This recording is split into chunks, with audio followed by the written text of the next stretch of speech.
আসসালামু আলাইকুম। ওই দিন আমরা গিয়েছিলাম আমার ছেলেকে ডাক্তার দেখাইতে।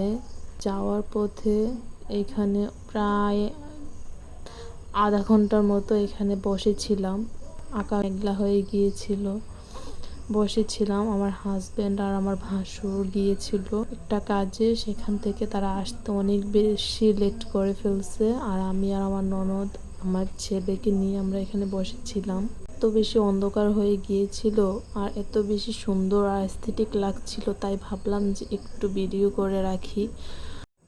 যে দেখুন এখানে কি পরিমাণে অন্ধকার হয়ে গিয়েছিল, আকাশটা একদম কালো হয়ে গিয়েছিল আর অনেক বেশি সুন্দর লাগছিল। বসতে বসতে অনেক বেশি বিরক্ত হয়ে গিয়েছিলাম, যে কারোর জন্য অপেক্ষা করাটা যে কত বেশি একটা ধৈর্যের কাজ সেটা হয়তো যে সেই বুঝতে পারে। তো আমি এখানে একটু বসে একটু ভিডিও ফুটেজ নিচ্ছিলাম। অনেক বেশি ভাল লাগছিল আর ঠান্ডা একটা বাতাস আসছিল। যে বৃষ্টি আসার আগে যে একটা ঠান্ডা বাতাস বয় না, ওই রকম যে একটা শান্তি, ঠিক ওই রকমই লাগছিল। বসে থেকে আর কি করব, এইসব আজাইরা কাজ করছিলাম। তো আমার পিছনে আবার শালবন,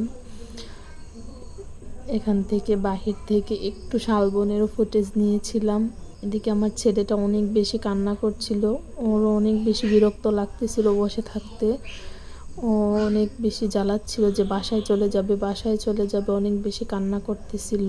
সিএনজিতে উঠে গিয়েছিলাম, তারপর বিশ্ব রুট আসার পরে সিএনজিও নষ্ট হয়ে গিয়েছে। আমরা সিএনজি থেকে নেমে অনেকক্ষণ দাঁড়িয়েছিলাম। উনি ট্রাই করছিলেন ঠিক করার জন্য, পারতেছিলেন না। আমার হাজব্যান্ড গিয়েছিল সিএনজি দেখতে, উনিও সিএনজি পায়নি, যেহেতু এই টাইমে শালবন বন্ধ করে দেয়। তো প্রায় অনেকক্ষণ পর, প্রায় 1 ঘন্টার মতো এরকম বৃষ্টি হয়েছে।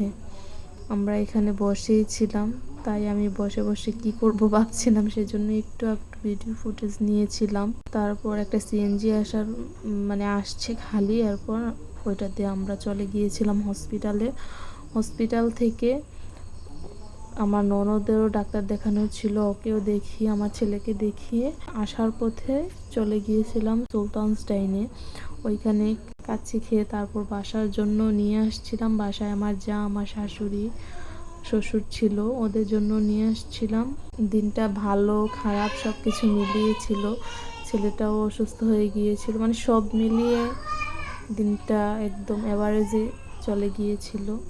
ভিডিওটা ভালো লাগলে অবশ্যই যারা ইউটিউব থেকে দেখবেন তারা সাবস্ক্রাইব করে রাখবেন, আর যারা ফেসবুকে দেখবেন অবশ্যই পেজটাকে ফলো দিয়ে রাখবেন। ভালো লাগলে একটা লাইক, কমেন্ট, শেয়ার দিয়ে রেখে দেবেন।